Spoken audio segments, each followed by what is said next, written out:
Good evening, dear students. Today's topic is William Shakespeare and phases of his great literary works. Let us see the phases of his great literary works. तो जो पहला classification है it is by professor Edward डॉर्डन.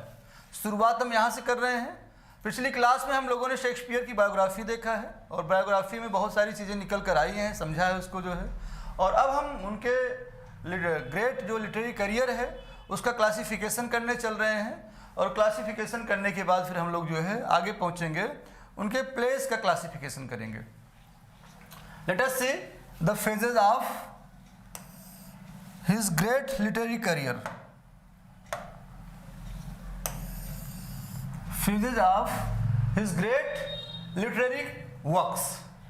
तो जो phases हैं उनके literary works के, तो उसके लिए सबसे पहले प्रोफेसर एडवर्ड डॉर्डन जो इन्होंने क्लासिफिकेशन किया है, ये क्लासिफिकेशन एक बार पूछा भी गया है टीजीटी में. तो प्रोफेसर एडवर्ड डॉर्डन का जो क्लासिफिकेशन है इंपॉर्टेंट है. और विलियम जे लॉन्ग का भी क्लासिफिकेशन हम लोग देख लेंगे. Professor Edward Dowden has divided Shakespeare's dramatic career. Shakespeare का जो ड्रामेटिक करियर है इन 4 पार्ट्स में उन्होंने क्लासीफाई किया है, डिवाइड किया है. In his book, professor Edward Dowden की एक बुक है Shakespeare a critical study of his mind and art, 1875 में आती है. 1875 में प्रोफेसर एडवर्ड डॉर्डन की बुक है Shakespeare a critical study of his mind and art, और ये बुक 1875 में आ रही है. इस बुक में he has classified Shakespeare's literary career in 4 parts में क्लासीफाई किया है. In the first period 4 periods में क्लासीफाई किया है. तो पहला पीरियड जो है उसके बारे में कह रहे हैं इन द वर्कशॉप. शेक्सपियर का करियर उन्होंने माना है कि 1588 टू 1594. आपने कल देखा कि इस दौरान 1588 के पास कुछ पता ही नहीं चलता शेक्सपियर क्या कर रहे हैं. ऑलमोस्ट ब्लैंक है उनकी लाइफ जो है, या हमें कुछ पता नहीं है जो है. काम तो कर ही रहे हैं लेकिन हमें पता नहीं है. हमें पता कब चलता है? पहली बार 1592 में जब रॉबर्ट ग्रीन उन पर कमेंट करते हैं, एंड अप स्टार्ट क्रो उनके लिए यूज़ करते हैं. तो यहाँ पर 1588 1594 वो दौर है जब शेक्सपियर जो है, इनका कहना है प्रोफेसर एडवर्ड डॉर्डन का कि वर्कशॉप में है. यानी शेक्सपियर मैन्युफैक्चर्ड हो रहे हैं. शेक्सपियर जो है वो मैन्युफैक्चर्ड हो रहे हैं. और मैन्युफैक्चर करने का मतलब ये है कि वो अपने पोइटिक टैलेंट को या ड्रामेटिक टैलेंट को जो है उसको वो बेहतर कर रहे हैं, मेंटेन कर रहे हैं. क्लियर?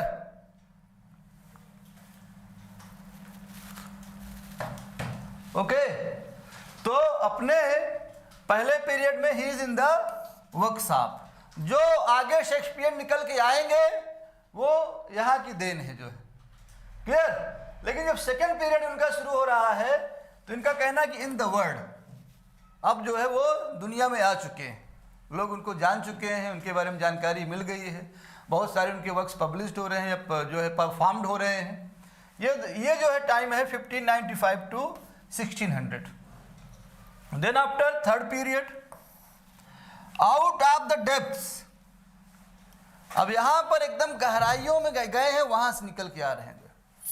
यानी इस पीरियड में 1601 से 1608 तक जो है वो जो लाइफ का जो है वो एस्पेक्ट होता है जो बहुत डीपर होता है, वहाँ से जो है वो बहुत सारी चीज़ें लेके आ रहे हैं. यानी सबसे ज़्यादा तो डीपर लेवल पर पेन होता है, तो पेन लेकर आ रहे हैं, ट्रेजेडीज लेकर आ रहे हैं अपने वो थर्ड पीरियड में. तो बहुत सारे प्रैक्टिकल विजडम वहाँ पर आपको मिलेंगे जो है, जो शेक्सपियर अपने प्लेस में दिखा रहे हैं जो है. तो आउट ऑफ द डेप्थ्स इनका जो टाइम है 1601 से 1608 इन्होंने क्लासीफाई किया है. और देखा जाए तो जो ये थर्ड पीरियड है यही वास्तव में सबसे जेन्युइन पीरियड है शेक्सपियर की लाइफ का. और जो फोर्थ पीरियड पे हम लोग आ रहे हैं ऑन द हाइट्स, तो इनका मानना है कि हाइट्स के यहाँ तात्पर्य है कि अब शेक्सपियर जो है रिप्यूटेड हो गए हैं पूरी दुनिया में, फेमस हो चुके हैं जो है. तो यहाँ पर वो ऑन द हाइट्स हैं जो है. ये 1609 से इन्होंने 1612 तक रखा है. इस प्रकार से ये प्रोफेसर एडवर्ड डॉर्डन का क्लासिफिकेशन है. आगे हम लोग विलियम जे लॉन्ग का भी क्लासिफिकेशन देख लेते हैं और उसके बाद इनके हर पीरियड में देखते हैं कि क्या काम इन्होंने किया है।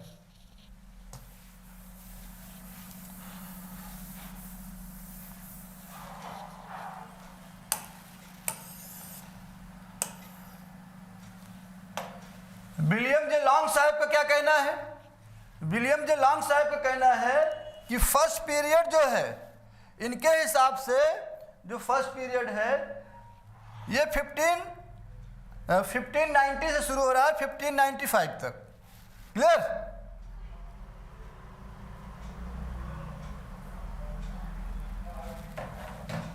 मोबाइल हमके ऑफ कर दें, जो है एक दो लोग जो है कॉल वगैरह कर रहे थे, डिस्टर्बेंस ना रहे, जो है सिर्फ आप हों, हम हों और शेक्सपियर हों और इस रात में 8 से 9 कोई ना हो, तभी मजा है पढ़ने और पढ़ाने का। By William J long, classification by William J long. First period 1590 to 1595। William J long का कहना है this was period of immaturity experimentation. Immaturity और एक्सपेरिमेंटेशन का ये पीरियड है। फिर second period 1595 to 1600, period of growth and development, जहाँ पहले पीरियड में इमेच्योर हैं, एक्सपेरिमेंट कर रहे हैं, अभी बहुत सारी चीज़ें लर्न कर रहे हैं, सीख रहे हैं। यहाँ इस पीरियड में ग्रोथ एंड डेवलपमेंट देखी जा सकती है, ग्रोथ और डेवलपमेंट यहाँ हो रहा है। और थर्ड पीरियड जो है 1600 to 1607, ये period of despair and gloom. इस पीरियड में जो है निराशा और ग्लूम जो है दुख से जो है भरे हुए हैं, जो है यानी बहुत सारे पर्सनल सारोज भी उनको मिल रहे हैं, जो है जिसका इम्पैक्ट जो है उनके लिटरेचर पर भी पड़ रहा है, उनके ड्रामास पर भी पड़ रहा है। और फोर्थ पीरियड जो है 1607 1612 इन्होंने दिया है, period of calmness and serenity. इस पीरियड में से जो है बहुत सुकून से हैं और बहुत शांत हो चुके हैं शेक्सपियर, यानी तूफान जो है यहाँ पर शांत हो चुका है। क्लियर? तो ये विलियम जे लॉन्ग का क्लासिफिकेशन है, जिन्होंने भी 4 पार्ट में डिवाइड किया है, 4 पार्ट्स में डिवाइड किया है शेक्सपियर के लिटरेरी करियर को। आइए देखते हैं किस पार्ट में उन्होंने क्या काम किया है।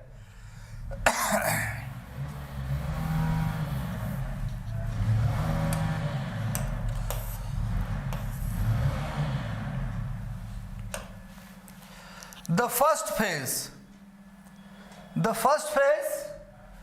1590 to 95, ये 1590 से 1595 तक हमने लिया है। आप 88 से 94 तक अगर आप देखें तो जो है प्रोफेसर डाउडन का भी लेकर चल सकते हैं।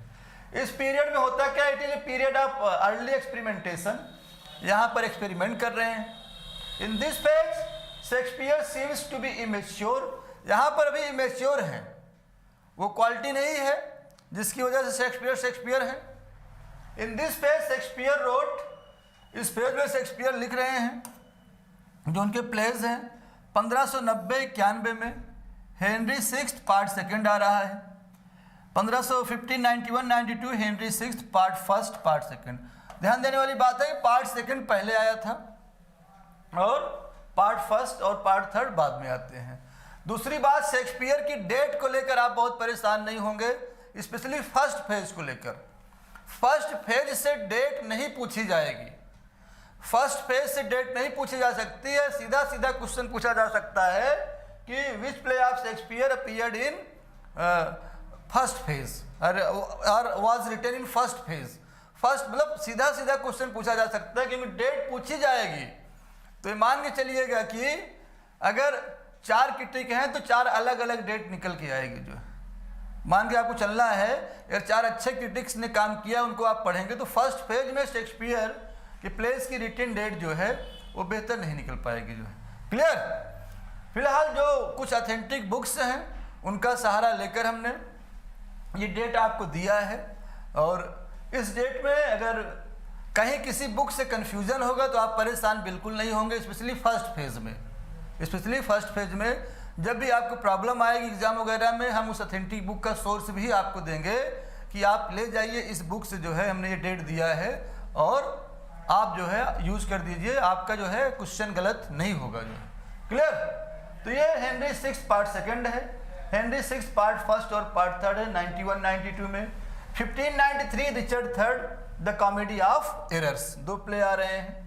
1594-95 में माना जाता है कि इस साल जो है Titus Andronicus, the taming of the shrew, love's labour's lost, ये सारे वर्क 94-95 में लिखे जा रहे हैं। ये रिटर्न डेट है, ये शेक्सपियर की रिटर्न डेट है। शेक्सपियर की रिटर्न डेट ही पूछी जा रही है, स्पेशली फर्स्ट और सेकंड पेज से जो है। क्लियर?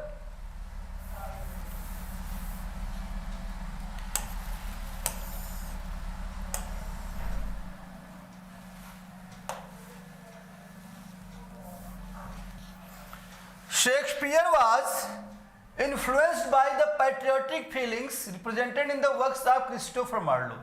ध्यान देने वाली बात है कि शेक्सपियर निसंदेह जो है, उसमें कोई डाउट नहीं है, यूनिवर्सिटी विट्स को इमिटेट कर रहे हैं, जो है उनके जैसा वो है कुछ करने की कोशिश कर रहे हैं। तो जैसे कि रॉबर्ट ग्रीन ने कहा था, बहुत गलत नहीं कहा था, यहाँ पाएंगे कि जो शेक्सपियर क्रिस्टोफर मार्लो और जॉर्ज पील को जो है इमिटेट करने की कोशिश कर रहे हैं, जिन लोगों ने भी हिस्ट्री प्लेस लिखे थे।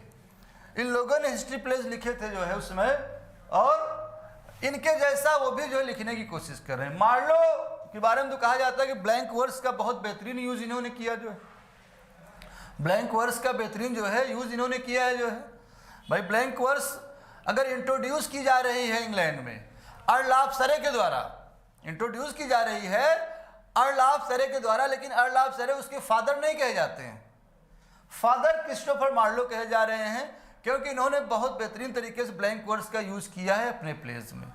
ठीक है, it is said that blank verse was introduced by Earl of Surrey, introduced by Earl of Surrey, it was used by Christopher Marlowe, लेकिन उसका इस्तेमाल बेहतर किया क्रिस्टोफर मार्लो ने, and exploited by William Shakespeare, और शेक्सपियर ने जो है उसको जो है अंधाधुंध उसका यूज किया, जो दोहन किया अंधाधुंध जो है। तो क्रिस्टोफर मार्लो जो है बेहतरीन लिख रहे हैं, जॉर्ज पील हैं ये भी लिख रहे हैं। इनके इन्फ्लुएंस में शेक्सपियर इस समय wrote his great series of history plays, history plays इस दौरान खूब लिख रहे हैं शेक्सपियर जो है, और जिसपे सीधा सीधा प्रभाव देखा जा सकता है क्रिस्टोफर मार्लो का एंड जॉर्ज पील का। क्लियर? दिस प्ले कर देंगे। This period came to an end with, यह पीरियड माना जाता है कि किंग जॉन जो इनका प्ले है, ये भी हिस्ट्री प्ले है, 1595 में लिखा जा रहा है, इसी के साथ ये पीरियड माना जाता है कि क्लोज हो रहा है, अंत हो रहा है, और अब सेकेंड फेज में पहुंचना है। ठीक है, शेक्सपियर्स अर्ली ड्रामेटिक वर्क्स, इस पहले फेज की भी बात हो रही है, इस दौरान जो उनके वर्क्स हैं, so the lack of deep thought, बहुत डीप थॉट में जो है वो लैक करते हैं, जो है आर कैरेक्टराइजेशन में जो है उतना बेहतरीन नहीं है जितना बाद में आपको देखने को मिलेगा। जो the blank verse is stiff rigid, blank verse भी बहुत रिजिड है, स्टिफ है, बोरिंग कर देती है, जो है बोर्ड कर देती है, जो है उतना नेचुरल वे में नहीं यूज कर पा रहे हैं जितना नेचुरल वे में वो आगे यूज करेंगे। And rhyme is prominent in the dialogues, कहीं कहीं डायलॉग्स वगैरह में राइम भी आ जा रही है, जो है ठीक है, ब्लैंक वर्ड्स का यूज करते करते कि जहाँ राइमिंग आ जा रही है तो हीरोइक कपलेट बन जा रही है, हालांकि मोस्टली ब्लैंक वर्ड्स यूज किए हैं, कहीं कहीं राइमिंग मिल जाती है। अब सेकेंड फेज पे हम लोग आते हैं, 1595 to 1600, सेकेंड फेज है 1595 to 1600।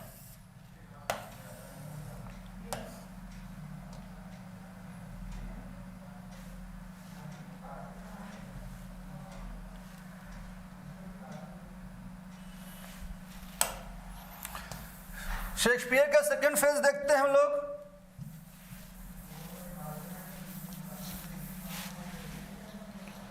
सेकेंड फेज में हम लोग पाते हैं कि ये it is a period of rapid growth and development. इस दौरान शेक्सपियर बहुत तेजी से दौड़ना शुरू कर दिए हैं, एकदम जो बहुत तेजी से आगे बढ़ रहे हैं। Shakespeare wrote his great comedies and continued chronicle plays. इस दौरान वो जो है अपनी बहुत बेहतरीन बेहतरीन कॉमेडीज लिख रहे हैं और कंटिन्यू कर रहे हैं क्रॉनिकल प्लेज, इनको आप हिस्टोरिकल प्लेज कहते हैं। इन दिस फेज, इस फेज में हिस्टोरिकल प्लेज लिख रहे हैं और कॉमेडीज बहुत बेहतरीन बेहतरीन की आ रही हैं। हालांकि कॉमेडी जिन्होंने कुछ फर्स्ट फेज में भी लिखी है, लेकिन सेकेंड फेज में उनकी कॉमेडीज ज़्यादा बेहतरीन आ रही हैं। और वास्तव में जो सेकेंड फेज है वो कॉमेडीज के लिए ही जाना जा सकता है। अगर देखा जाए तो शेक्सपियर का फर्स्ट फेज बेसिकली वो फेमस हो सकता है हिस्टोरिकल प्लेस के लिए, लेकिन जो सेकेंड फेज है वो कॉमेडीज के लिए, रोमांटिक कॉमेडीज के लिए फेमस होगा। और जो थर्ड फेज आएगा उसमें शेक्सपियर ग्रेट ट्रेजेडीज लिख रहे हैं, वो फेज जो है ग्रेट ट्रेजेडीज के लिए जाना जाता है। क्लियर? उनके वर्क्स इस समय जो आ रहे हैं 1595 में रोमियो एंड जूलियट, हालांकि ये ट्रेजेडी है, लव ट्रेजेडी है, लेकिन आप देखेंगे अ midsummer nights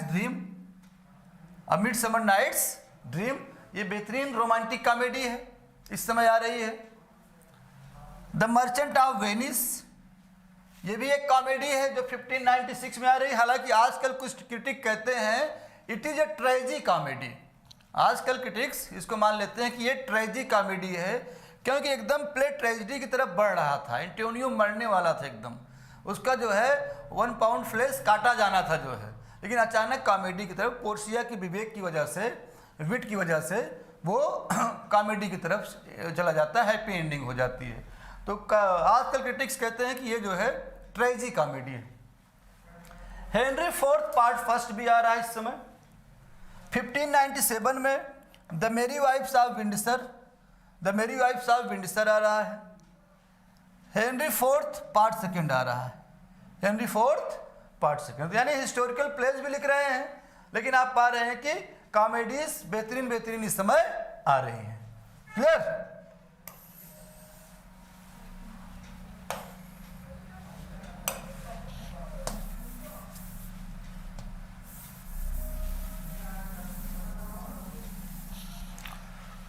much ado about nothing 1598 में आ रहा है, ये भी कॉमेडी है, मच एडो अबाउट नथिंग। 1599 में as you like it Henry fifth आ रहा है। 1599 में या 1600 में जूलियस सीजर आ रहा है। ठीक है, यानी आप पाते हैं कि रोमियो एंड जूलियट एक ट्रेजेडी उन्होंने उधर लिखा, और वास्तव में जब ये फेज एंड हो रहा है तो जूलियस सीजर जैसी ट्रेजेडी आ रही है जो है, जिसको रोमन प्ले भी कहा जाता है। यानी सेकेंड फेज जो एंड हो रहा है जूलियस सीजर से एंड हो रहा है, और अब थर्ड फेज पे पहुंचेंगे। तो क्वेश्चन कभी कभी ये भी बनता है कि जूलियस सीजर किस फेज में आता है, किस फेज के बीच में आता है। तो सेकेंड फेज समाप्त हो रहा है, थर्ड फेज शुरू हो रहा है, दोनों के बीच में इसको माना जाता है जो It falls between the point of time of second phase, after second phase and before third phase. तो जूलियस सीजर यहाँ पे जो है इन्होंने ट्रेजेडी लिखा है, जिसको रोमन प्ले कहा जाता है। अब यहाँ से आप देखेंगे धीरे धीरे वो ट्रेजेडीज का दौर शुरू हो जाएगा। हालांकि कॉमेडीज भी लिख रहे हैं, बीच में जो कॉमेडीज आ रही हैं, लेकिन सेकेंड फेज की जो कॉमेडीज हैं उसका अपना अलग ही मजा है।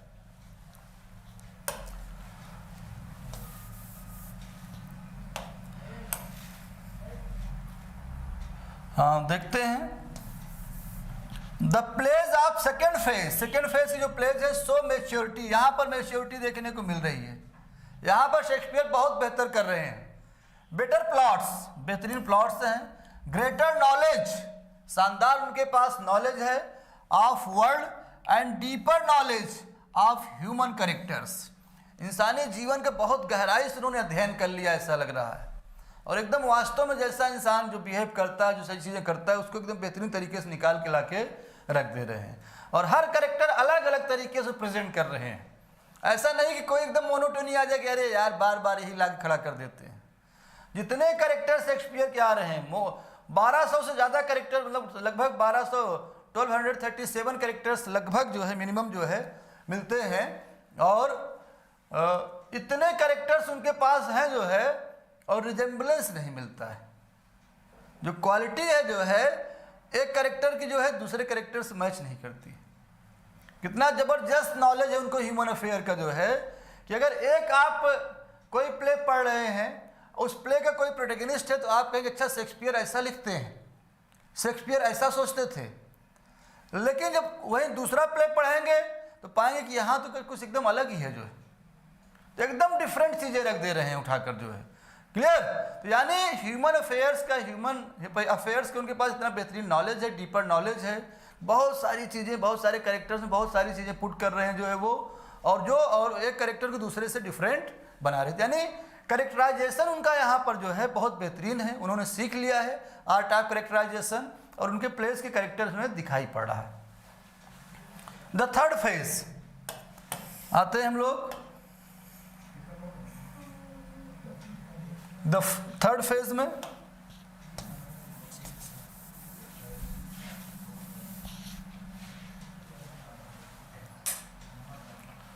It is a period of gloom and depression. Third phase जो इनका है ये निराशा से, ग्लूम एंड डिप्रेशन से भरा हुआ है, निराशा से और दुख से जो है भरा हुआ पीरियड कहा जा सकता है। As well as the phase of full maturity, और फुल मैच्योरिटी का फेज कहा जा सकता है।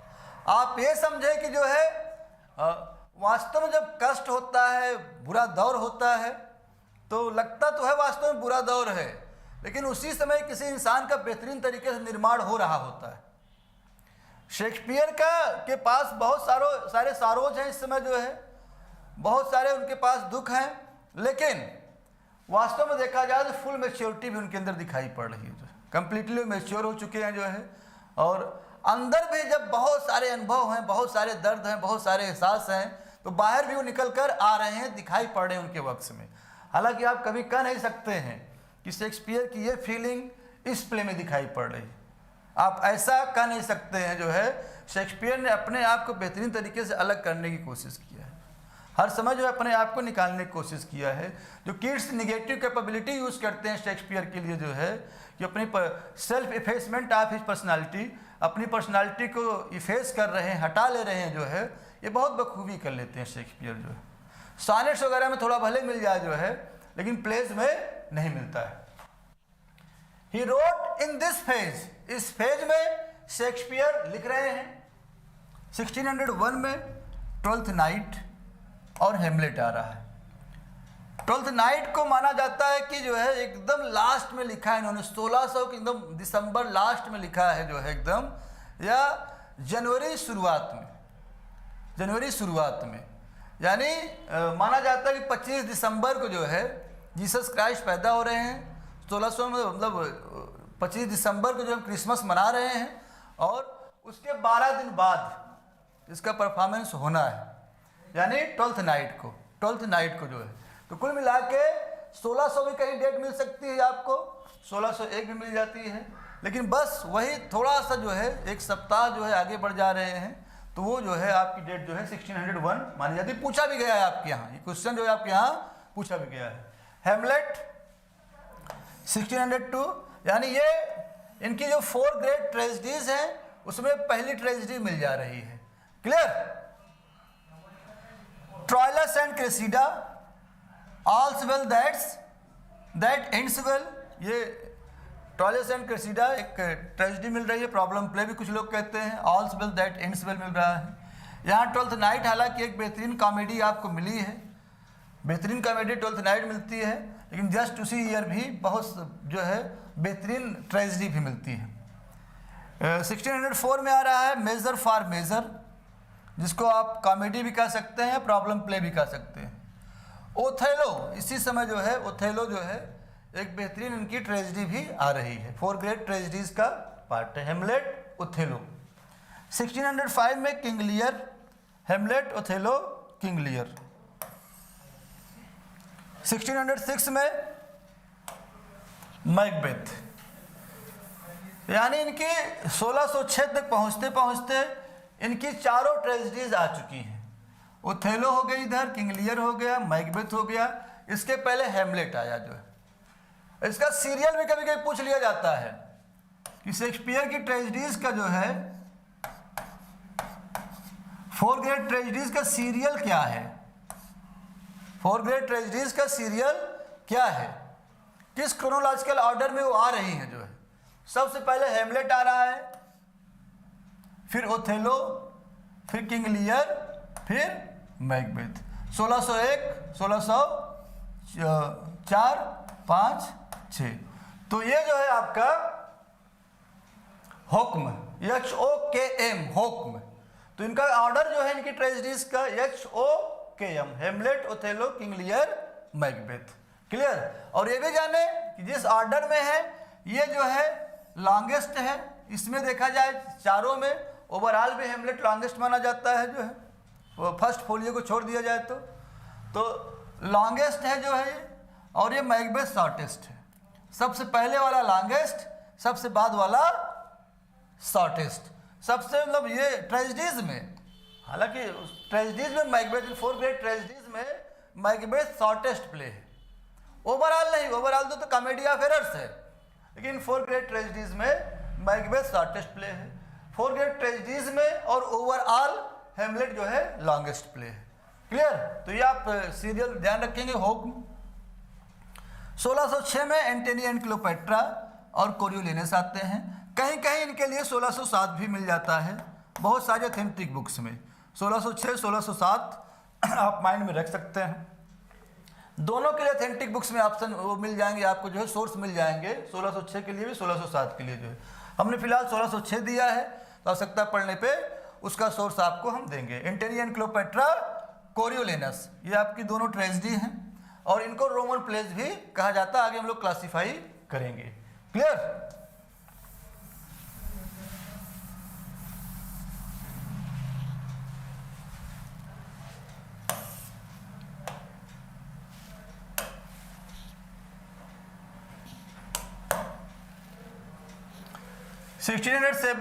टीमन ऑफ एथेंस आ रहा है। The gloom and depression which pervades this period. Gloom and depression जो है इस पीरियड में जो बहुत फैला हुआ है, उनके ऊपर छाया हुआ है, pervades this period, are attributed to some personal experience. किस वजह से आ रहा है? उनके कुछ पर्सनल एक्सपीरियंस हैं, उसकी वजह से आ रहा है।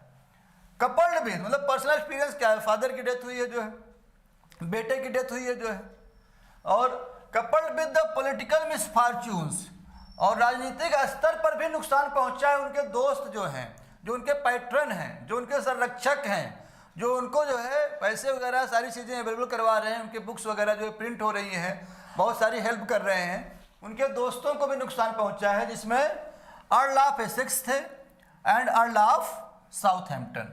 Earl of Essex, earl of Southampton, ये भी दुखी थे जो है, इनके पैट्रन जो थे। तो शेक्सपियर को भी पर भी उनका जो है कहीं ना कहीं असर पड़ रहा है। Clear. The plays of this phase show the darker side of the human experience. इस समय के जो प्लेज हैं वो darker side of the human experience जो है, तो बहुत गहराई में जा रहे हैं। वो जो डार्कर साइड है, डार्कर एस्पेक्ट है, यानी जो ट्रेजेडीज में यूज़ किया जा सकता है, वो सारी चीज़ें दिखाई पड़ रही हैं यहाँ पर। कहीं जीलसी है, कहीं ओवर एम्बिशन है, कहीं इंडिसीजन है, तो इस तरह से चीज़ें निकल कर आ रही हैं। It is a period of great tragedies. ये पीरियड जो है ग्रेट ट्रेजेडीज का पीरियड है, जिसमें Hamlet, Macbeth, King Lear, Othello जैसे प्लेज आ रहे हैं। And also some fine comedies, और कुछ बेहतरीन कॉमेडीज भी आ रही हैं इस समय, जैसे all's well that ends well, measure for measure, etcetera.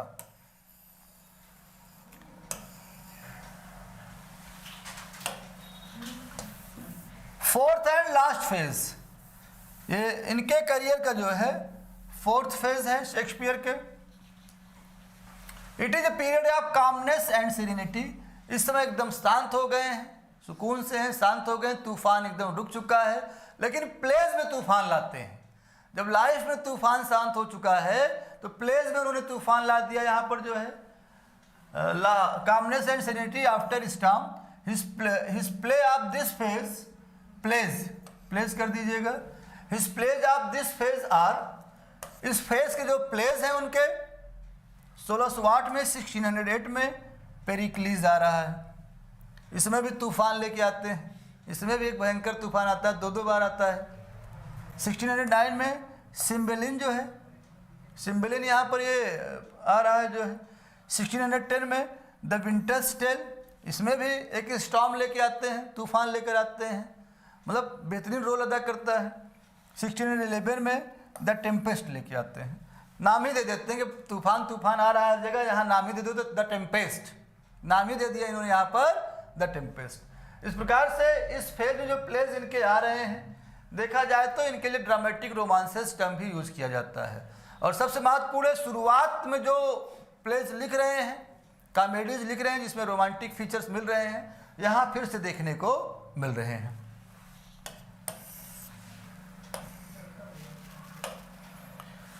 1613 में 11 में द टेम्पेस्ट आ रहा है, ठीक है, और लास्ट प्ले माना जा सकता है, माना जाता है। हालांकि हेनरी एट्थ जो है उन्होंने लिखा था, कंप्लीट नहीं किया था, इसी दौरान 11-12 में इसको लिखा था और 13 में कंप्लीट होकर जो है फ्लेशर ने इसको, जॉन फ्लेशर ने कंप्लीट किया और 13 में इसको परफॉर्म किया जा रहा है, तभी जो है द ग्लोब थिएटर में आग लग जाती है। Clear? What distinguishes Shakespeare's last period, last period को कौन सी चीज डिस्टिंग्विश कर रही है, डिफरेंट कर रही है और औरों से भिन्न कर रही है, जुदा कर रही है? Is that Shakespeare once again revived, पुनः एक बार उन्होंने रिवाइव्ड कर दिया, पुनर्जीवित कर दिया, फिर से जिंदा कर दिया। क्या?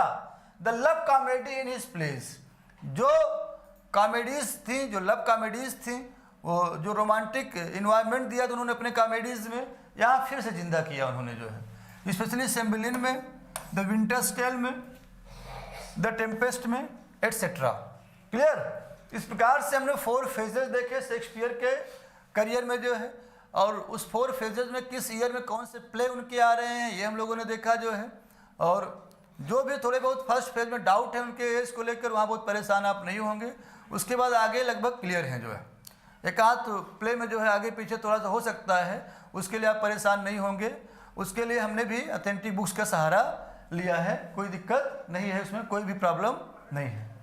आइए हम लोग इनके प्लेस को कैटेगराइज करते हैं, अलग अलग कैटेगराइज करके पढ़ते हैं कि ये कौन सी कॉमेडीज हैं, कौन सी ट्रेजिडीज हैं, इसमें जो है कौन से रोमन प्लेज हैं, कौन से हिस्टोरिकल प्लेज हैं, क्लासीफाई उसको करते हैं हम लोग जो है। Clear? Categorization of Shakespeare's plays, Shakespeare के प्लेस का क्या करते हैं? कैटेगराइजेशन करते हैं, categorization of Shakespeare's plays. Clear?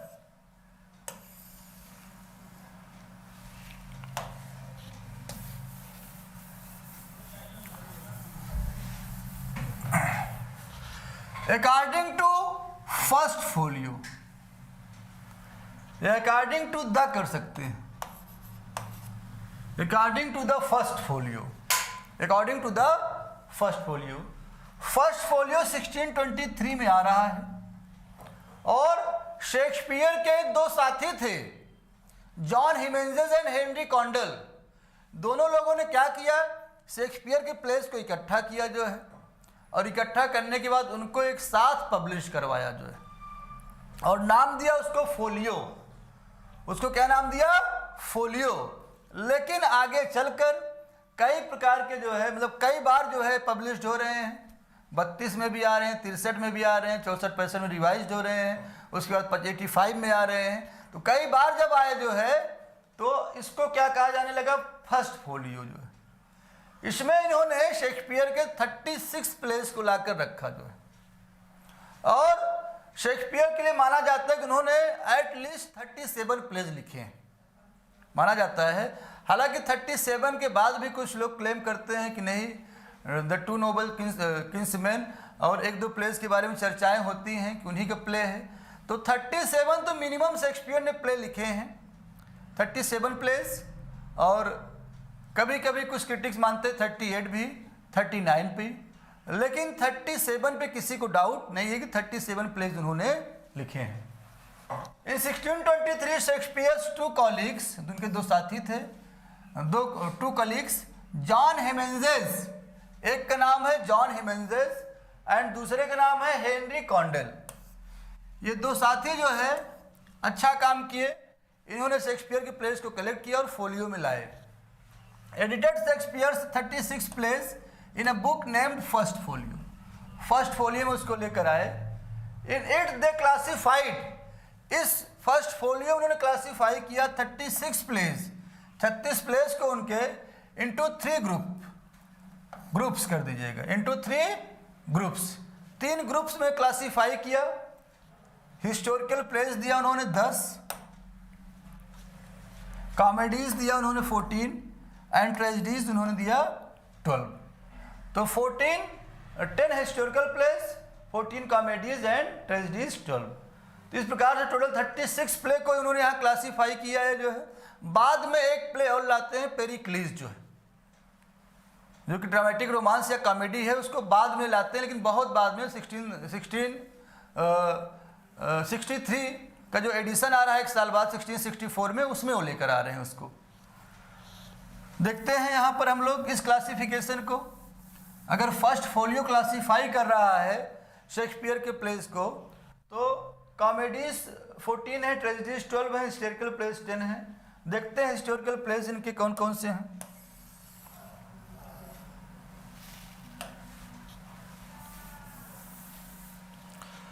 Historical place इनके 10 हैं।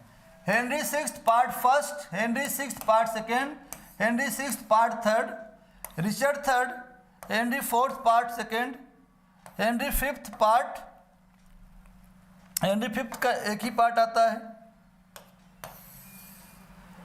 Richard second, king John, Henry 8,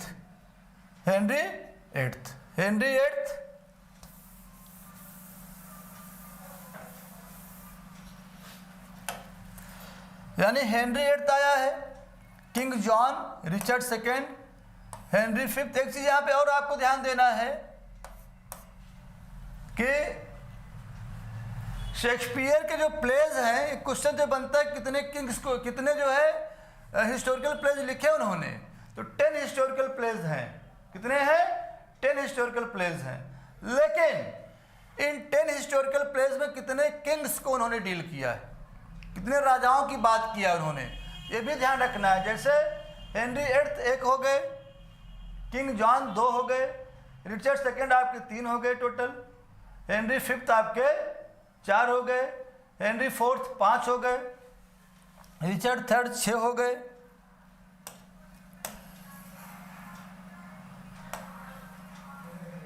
और हेनरी 6 आपके मिलाकर टोटल 7 हो गए। यानी टोटल जो है इन्होंने 7 राजाओं की बात किया है। 10 प्लेज में 7 राजाओं की इन्होंने यहां पर बात किया है। ये आपको ध्यान रखना है यहां पर।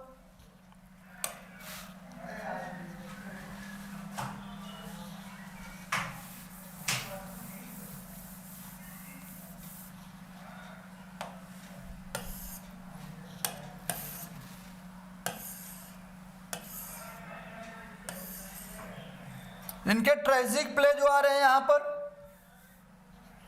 Titus Andronicus, Romeo and Juliet, Julius Caesar, इन्होंने सिर्फ 3 ही क्लासिफिकेशन किया ही है, कॉमेडी, सॉरी हिस्ट्री, ट्रेजेडी और comedy.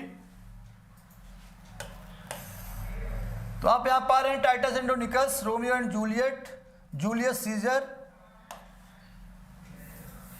Hamlet, Troilus and Cressida,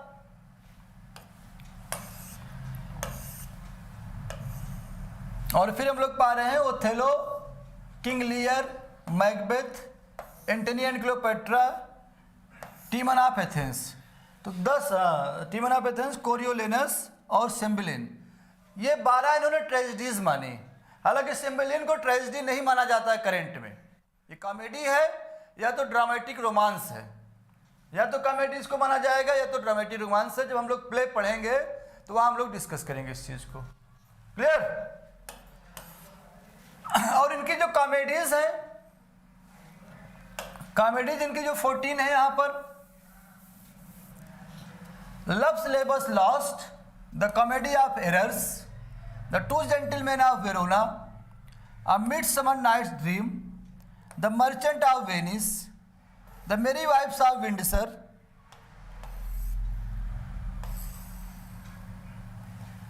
much ado about nothing, Much Ado About Nothing, As You Like It, 12th Night, Taming of the Shrew, All's Well That Ends Well, ये इनकी 11 हो गई, और ये 12 number पे है Measure for Measure, Measure for Measure, the Winter's Tale, the Tempest. 14 इन्होंने यहाँ पे कॉमेडीज माना है। अभी इन पे बहुत चर्चा इसलिए नहीं कर रहे हैं कि आगे हम लोग एक एक प्ले डिस्कस करेंगे ही। तो अभी हम लोग क्लासिफिकेशन देख लिया है फर्स्ट फोलियो के अकॉर्डिंग जो है। क्लियर?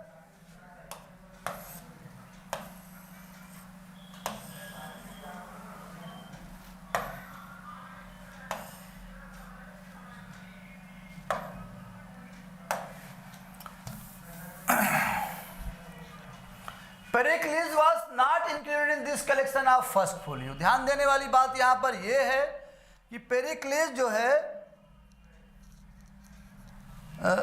पेरिक्लीज जो है ये इस कलेक्शन में जो है नहीं आया है।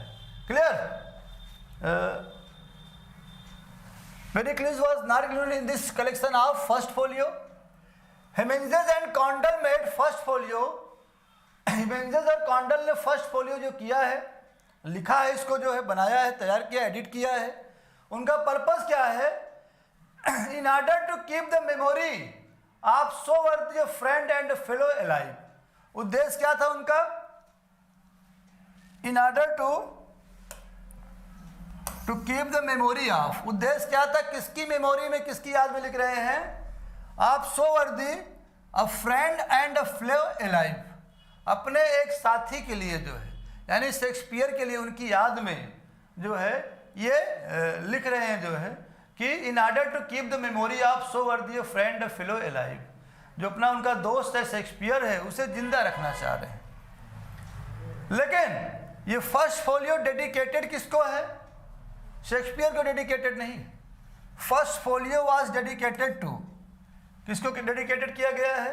टू ब्रदर्स, दो भाई हैं, William Herbert the third Earl of Pembroke, William Herbert को डेडिकेटेड है, एंड फिलिप और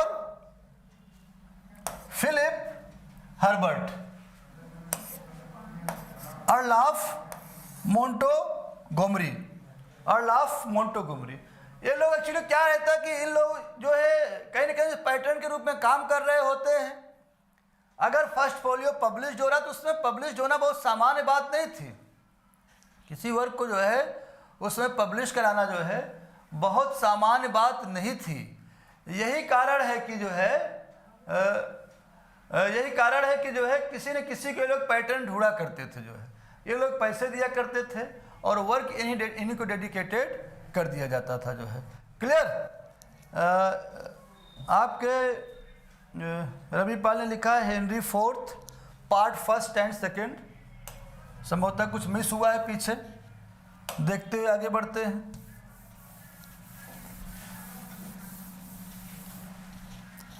उसके बाद हम लोग लौट के आएंगे, क्लासिफिकेशन करेंगे।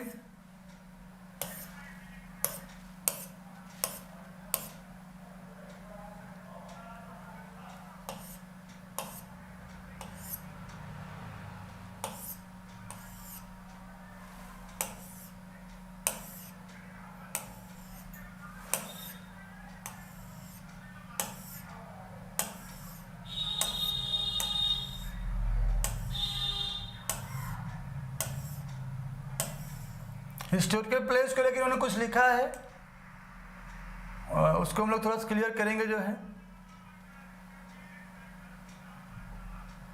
यहां पर हम लोग देखते हैं कि हेनरी, थोड़ा सा देख लेते हैं फिर हम लोग पीछे चलते हैं। Henry sixth part first, part second, part third, यानी एक राजा है। हेनरी सिक्स्थ के बारे में ही 3 प्ले लिखे जा रहे हैं, ठीक है। रिचर्ड सेकेंड और रिचर्ड थर्ड के बारे में जो यानी एक राजा हैं, ठीक है। 2 प्ले लिखे जा रहे हैं एक किंग पर, तो ये 1 1 2 3 4, इन पे 2 प्ले लिखे जा रहे हैं, ठीक है, 4। तो अगर देखा जाए यहाँ पर, तो यहाँ अगर एक प्ले हो गया, मतलब 1 राजा हो गए, 2 राजा हो गए, ये आपके 3 राजा हो गए, ये आपके 4 हो गए,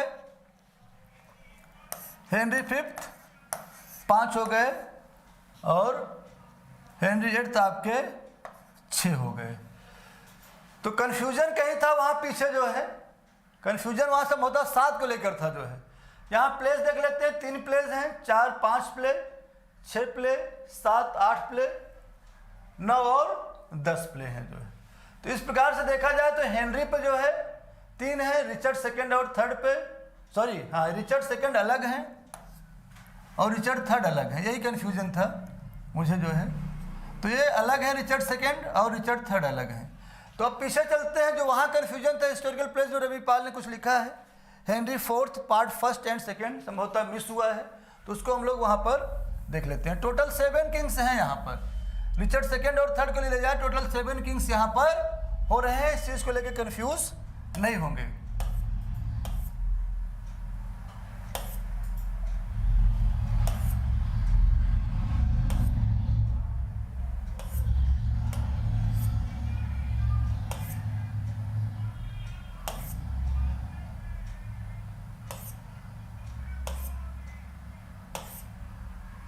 यहां हम लोग देखते हैं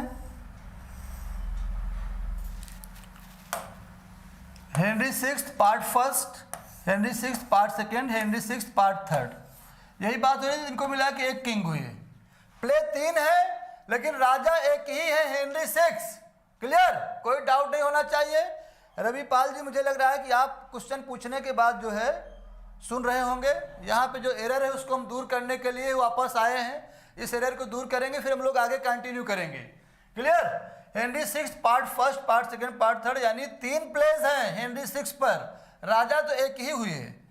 रिचर्ड थर्ड 1 प्ले, राजा 1 यानी 1 1 यहाँ 2 हो गया टोटल, या भी 1 ही लिखते हैं।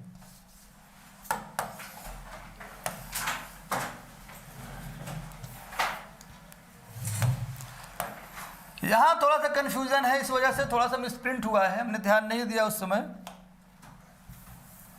Henry fourth part second, Henry fourth part second, और हुआ क्या कि 4 के बाद सीधा 6 आ गया है, तो ये मिसप्रिंट जो हुआ इसकी वजह से कंफ्यूजन हुआ। तो हेनरी फिफ्थ पे हम लिख दे रहे हैं, यहाँ पर आप भी लिख ले, हेनरी फोर्थ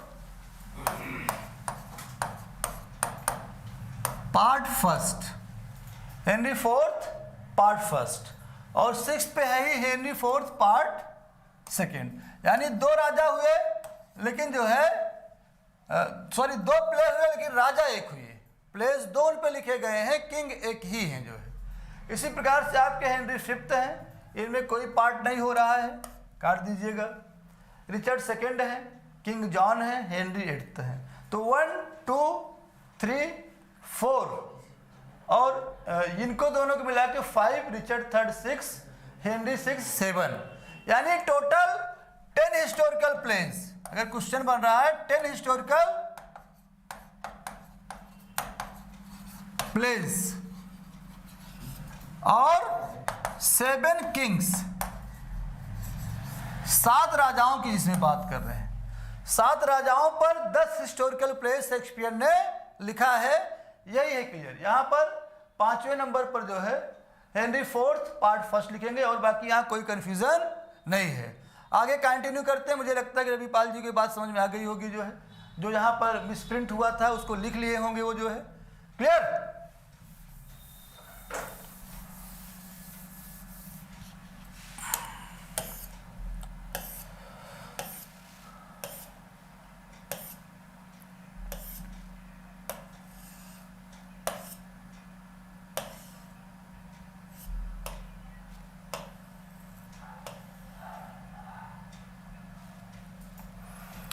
हिमेंजेस एंड कॉन्डल, ये जो शेक्सपियर के दोनों मित्र थे, साथी थे, इन्होंने शेक्सपियर के वर्क्स को फर्स्ट फोलियो में जो है कलेक्ट किया और उसके बाद उसको पब्लिश करवाया।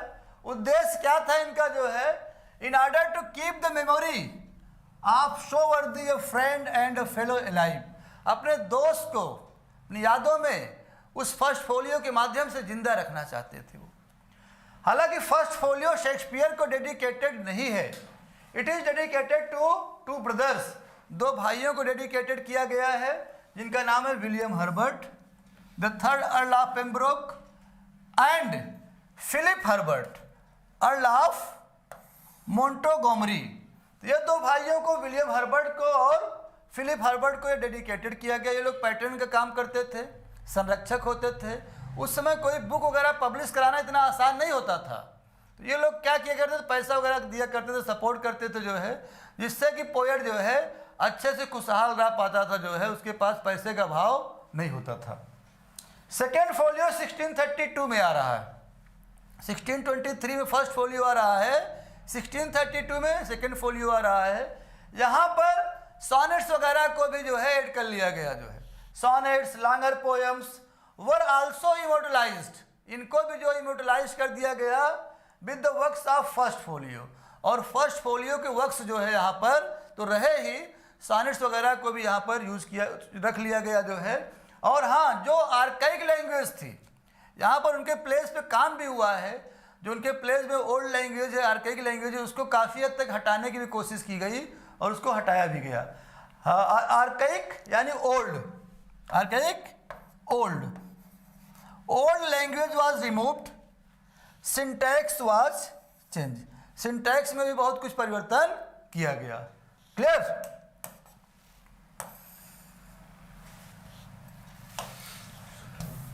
The third folio 1663 में आ रहा है। Here Pericles was not included. Pericles यहाँ भी इंक्लूड नहीं होता है। It was included in the second edition. Second edition में 1644-65 में इंक्लूड हो रहा है। और फोर्थ और लास्ट फोलियो आता है 1685 में। अब जो है हम लोग कल नया क्लासिफिकेशन करेंगे, नेक्स्ट क्लास में नया क्लासिफिकेशन करेंगे जो शेक्सपियर का, और उसके बाद अगले क्लास में हम लोग शेक्सपियरियन ट्रेजेडी पढ़ेंगे। शेक्सपियरियन ट्रेजेडी से एक क्वेश्चन पूछा ही जाना है, तो इस क्लास को आप बिल्कुल